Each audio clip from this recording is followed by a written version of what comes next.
Hey everyone, and welcome back to another video. In this video, I'm going to show you how to set up ChatGPT on your iPhone 17. Now, this video is going to be particularly useful for individuals who just got their iPhone 17 and want Siri to use ChatGPT. So in order to do this, let's first go into our settings tab. Next, scroll down to where it says Apple Intelligence and Siri. Then from here, go ahead and scroll down again.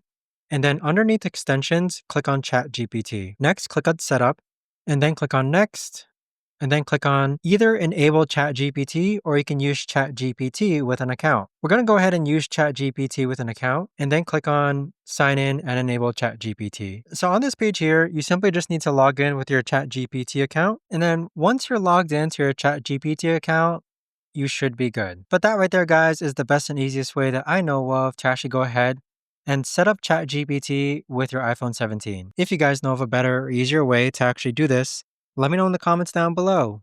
I would love to know. Thanks so much for watching, everyone, and I'll see you guys all in the next video.